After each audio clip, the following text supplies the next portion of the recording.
C'est probablement l'une des plus importantes nouvelles de cette année 2024 pour toutes les personnes qui ont une activité en lien avec Internet.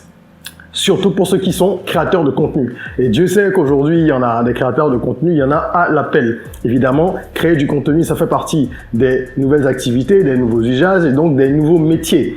Il faut savoir ce qui se passe dans votre sphère professionnelle. Si vous décidez d'être créateur de contenu, il faut savoir comment est-ce que vous pouvez rentabiliser cette activité-là.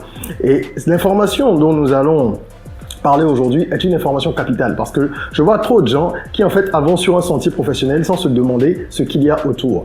Aujourd'hui, que vous ayez une entreprise, je veux dire formelle dans le physique, qui soit formelle ou non, mais dans le physique, qui soit pas forcément digital, ou que vous soyez purement dans le digital, vous avez besoin de prendre en compte certains paramètres. Et ce paramètre est important. Meta, société mère de Facebook et d'Instagram, WhatsApp aussi, en passant, a déclaré que la monétisation serait disponible au Nigeria à partir du mois de juin 2024. C'est une information extrêmement importante et vous allez comprendre pourquoi. Parce que jusqu'ici, les créateurs de contenu ont été lésés. Créateurs de contenu africains, je précise. Pourquoi est-ce que ça a mis autant de temps? Qu'est-ce que cela va changer maintenant qu'on va pouvoir monétiser sa page depuis le Nigeria? Si vous ne vivez pas au Nigeria, est-ce que ça a un impact pour vous, positif ou négatif? Évidemment que oui. Si vous êtes en tout cas en Afrique francophone ou en Afrique de l'Ouest, de façon plus large, suivez cette vidéo, prenez de quoi noter, on va en parler tout de suite. Je suis Régis Sezin, entrepreneur multipotentiel, conférencier, formateur et artiste. Je partage avec vous sur cette chaîne du contenu propulsif pour vous aider à rêver, oser et créer. Hello les rocks, j'espère que vous êtes solides. Moi je suis en parfaite forme et je suis plein de gratitude envers l'univers. Si vous êtes sur cette chaîne pour la première fois, je vous souhaite la bienvenue, welcome on board. Ici, on rêve, on ose, on crée, d'où le mantra soyons rock, R-O-C, les trois lettres, vous avez donc compris. Abonnez-vous, activez la cloche de notification si vous êtes intéressé par les sujets relatifs à l'entrepreneuriat, le business, le développement personnel, l'éducation financière. Nous parlons également d'actualité de temps en temps en décortiquant les choses d'un point de vue, en tout cas avec un prisme business, comme j'aime bien dire, et dev perso, parce que l'éveil du continent passe également par le changement de mindset et tout ce qui se passe autour de nous doit pouvoir nous inspirer, qu'il s'agisse d'événements heureux ou malheureux. Tirons-en des leçons. Alors, aujourd'hui, je veux évoquer un aspect important de l'économie numérique. Tout ce qui tourne autour d'Internet.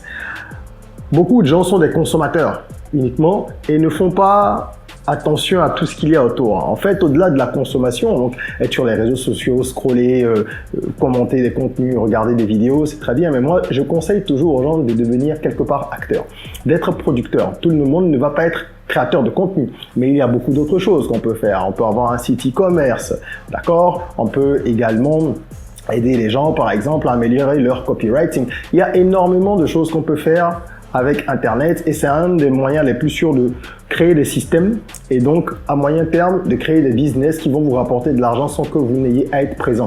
Car le piège, c'est ça. Si vous avez un business où vous devez être présent tout le temps, c'est pas la peine. La création de contenu, ça demande beaucoup de temps et de présence. C'est un peu paradoxal ce que je dis, mais c'est pendant un moment, ok? Ça dépendra de comment vous établissez votre plan. À la longue, ça peut être une source de revenus passive ou semi-passive. Bref, lorsque vous consommez du contenu sur Internet, il y a des personnes de l'autre côté qui produisent ce contenu. Comme là, vous êtes en train de regarder cette vidéo YouTube, moi, je suis en train de faire une vidéo, je suis en train de me filmer. Ensuite, il y a toute une équipe qui va passer derrière pour le montage. Il y a déjà eu du travail avant pour choisir le thème, l'angle d'attaque, le contenu éditorial, donc la ligne, comment est-ce qu'on va aborder tout ça. Puis il va y avoir la post-production, la mise en ligne, donc la distribution, la promotion parfois, etc., etc. Toutes ces personnes, vous imaginez bien que toutes ces personnes sont payées d'une manière ou d'une autre ou sont rémunérées. Même ceux qui sont solopreneurs et qui travaillent seuls, c'est du temps qu'ils y consacrent. Donc si à un moment donné, ça ne rapporte pas d'argent, il y a un problème. Alors, les plateformes de contenu, celles qui permettent aux créateurs de diffuser des vidéos, elles ont mis en place des systèmes de monétisation. YouTube étant évidemment la plateforme pionnière dans ce domaine-là. YouTube qui depuis de longues années permet en fait aux créateurs de gagner des revenus. Comment ça se passe pour ceux qui sont complètement novices dans le domaine ou qui n'en savent absolument rien? Eh bien en fait, à partir du moment où vous cochez certaines cases, vous pouvez toucher de l'argent des annonceurs. Ça ne veut pas dire que vous créez votre chaîne aujourd'hui ou vous diffusez des vidéos sur Facebook, vous aurez de l'argent. Non, sur TikTok, c'est pareil. Il y a des critères. Il y a un nombre d'abonnés, il y a un palier qu'il faut atteindre pour avoir une communauté quand même derrière. Et chaque plateforme va décider du nombre d'abonnés qu'il vous faut ou de followers avant de pouvoir monétiser donc votre compte ou votre page.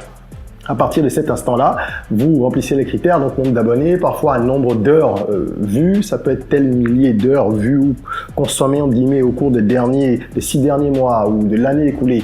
Encore une fois, chaque plateforme a ses critères et une fois que vous avez donc coché toutes les cases, vous parvenez à monétiser votre compte et vous allez toucher de l'argent. Cet argent-là, il est en fait issu des annonceurs, c'est-à-dire que des gens vont placer des publicités. Sur YouTube, c'est typiquement ça. On aura le temps d'en reparler après parce que c'est un secteur qui peut être très rentable si on s'y prend vraiment au sérieux et si on travaille de façon structurée, mais c'est vraiment du long-term game, comme on dit, d'accord? Il ne faut pas penser qu'au bout de 2 ou 3 mois, vous allez gagner de l'argent. Bref, la difficulté que rencontraient beaucoup de créateurs de contenu en Afrique jusque-là, c'est justement la monétisation parce que il y avait 2 poids 2 mesures. En Europe, en Asie, en Amérique, vous avez un très grand nombre de pays qui sont éligibles à la monétisation. Donc YouTube va décider par exemple que tel pays est éligible et que les gens qui vivent dans tel pays peuvent recevoir de l'argent à travers leurs vidéos. Facebook va également avoir, Meta va avoir sa liste de pays et ils ont leurs critères. C'est eux qui définissent pourquoi et comment on peut gagner de l'argent. Si je prends le cas de YouTube, officiellement en Afrique, il n'y a pas beaucoup de pays d'où la monétisation YouTube est possible. Mais vous pouvez, à travers une série de jonglages légaux, réussir à vous faire payer si vous êtes sur YouTube et que votre compte est monétisé. Votre chaîne est monétisée. Par contre, sur Facebook, ce n'est pas possible. Et ça, c'était le cas jusqu'à récemment. C'est encore le cas d'ailleurs parce que ce qu'on a annoncé prend effet dans quelques jours. Ou quelques semaines si vous voulez, mais jusque-là, il y a très peu de pays en Afrique d'où les créateurs peuvent monétiser leur contenu. Et ça a provoqué la grogne de nombreux créateurs pendant très longtemps, notamment au Nigeria, parce qu'ils sont très nombreux, ils produisent beaucoup, donc ils font vivre aussi ces plateformes. Les plateformes vivent du travail des créateurs de contenu. Il faut qu'il y ait du contenu pour que les autres utilisateurs qui ne sont pas des créateurs puissent justement profiter de ces contenus-là. Et donc ça a été une grogne qui a duré longtemps. Meta est resté sourd parce que Meta c'est Meta. Meta c'est une entreprise qui est plus puissante que des États. Donc vous imaginez bien, Meta fait un peu à sa tête, à sa guise et selon son propre plan. Comment Meta choisit les pays dans lesquels la monétisation est possible? Je ne peux pas vous donner de précision là-dessus parce que c'est de la politique interne de Meta et ils ne sont pas très causants sur le sujet, d'accord?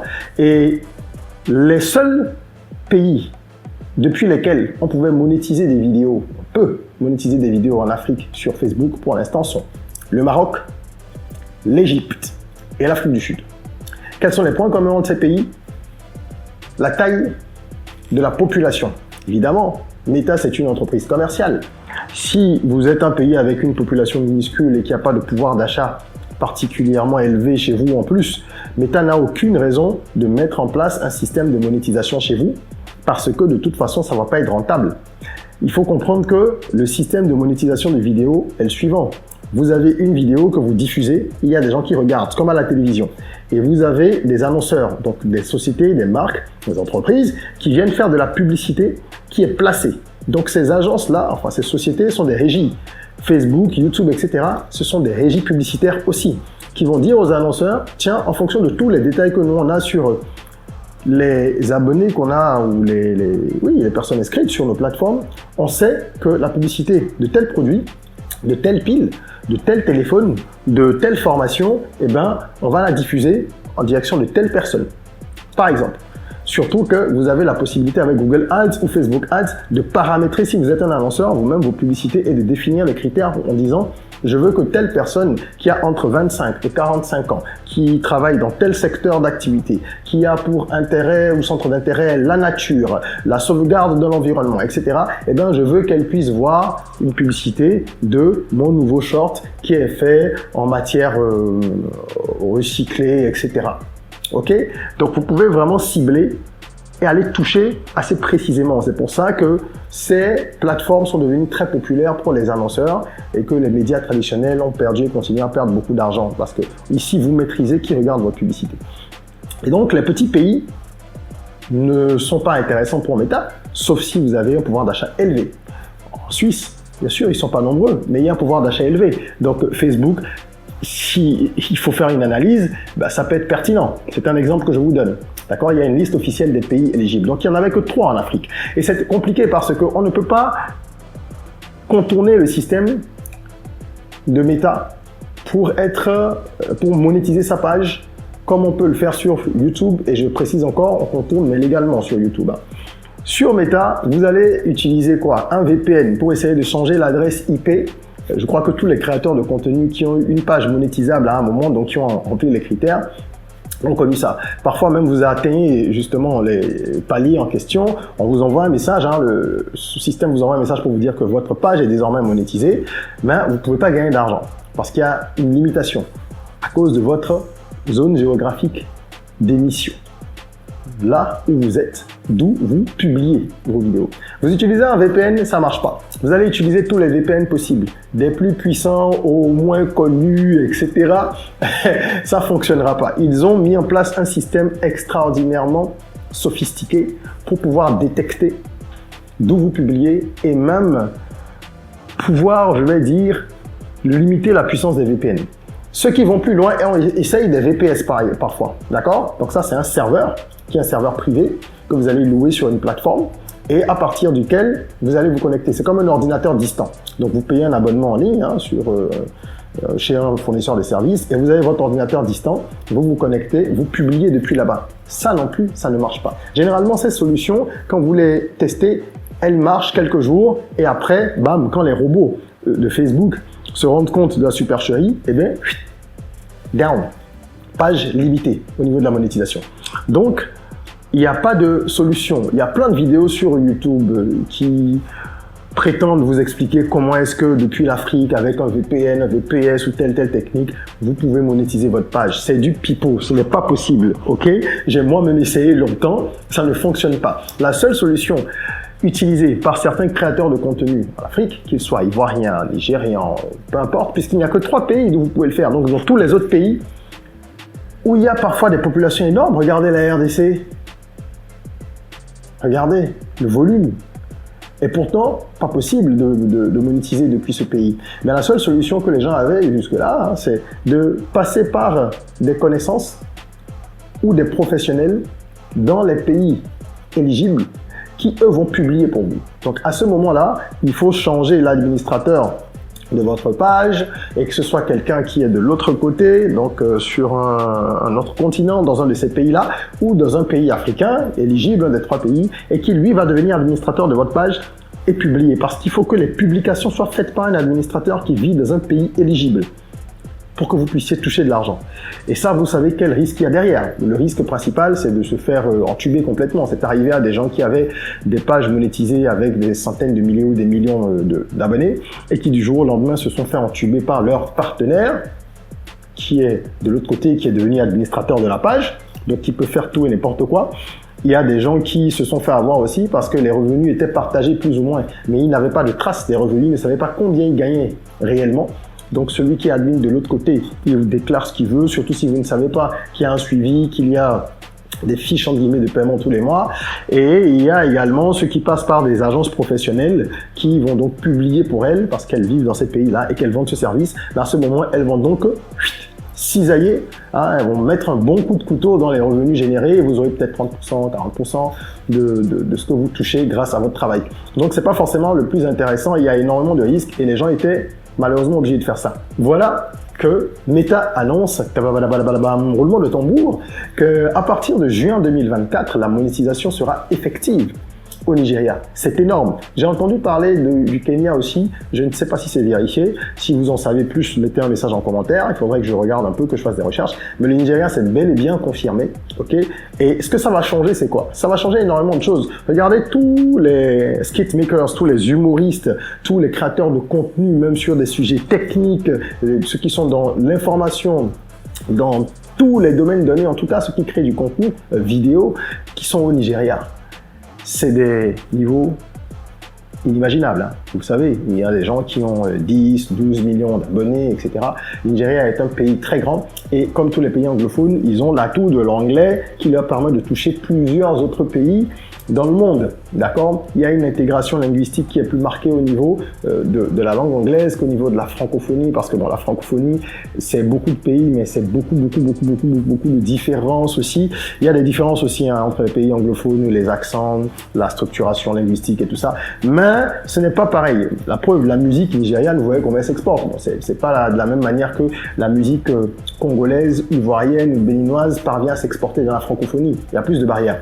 Donc, les créateurs de contenu nigérians qui avaient déjà une façon de fonctionner, ils se débrouillent, comme je dis, hein, avec des structures à l'étranger pour pouvoir monétiser leur page, mais vont pouvoir finalement centraliser les choses depuis le Nigeria. Et les plus petits créateurs de contenu qui, eux, n'ont pas d'envergure, ils n'avaient pas cette solution-là ou ces solutions qui permettent de travailler avec d'autres personnes à l'étranger sans prendre trop de risques, eh bien, ils vont pouvoir gagner de l'argent. Ça veut dire qu'il y aura beaucoup plus de personnes qui vont gagner de l'argent. Ça, c'est énorme. Au niveau économique, c'est génialissime. Évidemment, il y a aussi un piège là, il y a un mirage parce que beaucoup de gens rentrent dans la création de contenu. Très peu font ce qu'il faut et ont la ténacité nécessaire pour attendre que ça grossisse, que le business grossisse parce que c'est un business et que ça apporte de l'argent. Donc, vous avez des gens qui vont travailler 2-3 ans, qui vont sortir du secteur, qui auront perdu 2-3 années de leur vie. Enfin, perdu entre guillemets, ils ont appris des choses, j'espère. Mais voilà, je veux dire, il y a aussi un mirage, je sais raison garder. Toutefois, plusieurs personnes vont pouvoir trouver une alternative aussi au chômage. Parce que l'économie numérique permet en partie de donner du travail à des gens. Ça solutionne partiellement les questions de chômage qui sont drastiques dans nos environnements.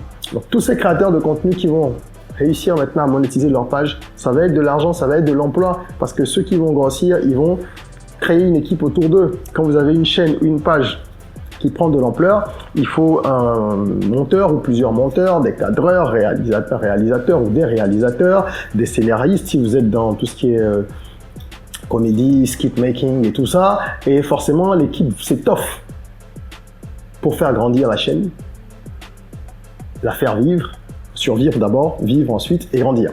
Donc c'est une opportunité géniale pour les Nigérians, mais pas que. Si vous êtes au Bénin, vous vivez au Togo, vous vivez au Ghana, vous vivez au Mali, etc.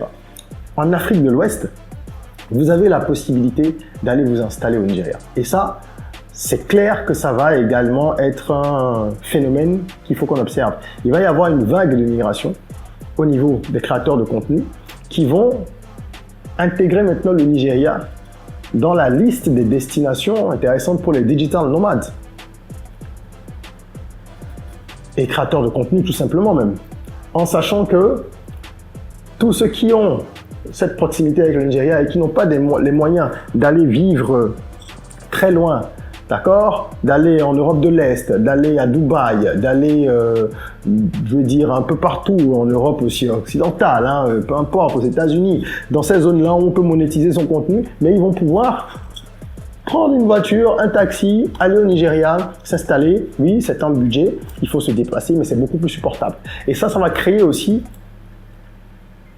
des opportunités économiques au Nigeria. Parce que les gens vont amener de l'argent, ils vont venir, ils vont s'installer, ils vont y vivre. Donc forcément, plus de monde, c'est l'économie qui se développe et ces personnes qui viennent, elles viennent gagner de l'argent aussi chez vous. Donc c'est quand même quelque chose d'intéressant, c'est une nouvelle extraordinaire. Moi, j'encourage tous ceux qui sont dans la création de contenu et qui vivent en Afrique de l'Ouest à commencer à regarder de très près cette option. Si vous avez bien sûr des pages, des comptes qui sont monétisés ou monétisables et que vous voulez en faire soit votre profession ou que ça fait partie de votre business, que c'est un pan de votre business, d'accord? Généralement, c'est ça. La création de contenu rémunéré comme ça, ce n'est qu'un pan du business. Il y a d'autres manières de gagner de l'argent à part la monétisation, bien sûr. On vend des services. On a des produits dont on fait de la publicité. Donc ça, c'est ce qu'on appelle le sponsorship, ok? Donc des sponsors qui vont venir financer un programme, par exemple, ou alors vous allez faire du placement de produits. Il y a plusieurs manières de générer de l'argent grâce à une chaîne YouTube, à une page Facebook, etc. Mais la monétisation fait partie aussi de l'ensemble des sources de revenus associées à ce type d'activité.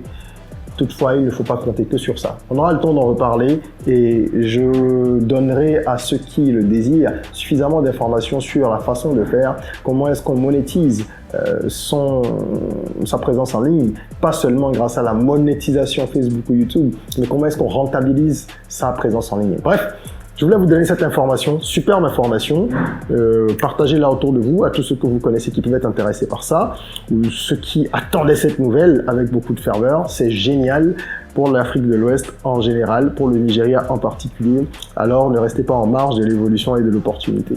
Voilà, si vous avez aimé cette vidéo, mettez un petit like. N'oubliez pas que en description, il y a un e-book qui présente 20 idées de business que vous pouvez mettre en place. Il n'y a pas que le digital dans la vie, il y a plein de secteurs qui sont porteurs et qui sont rentables.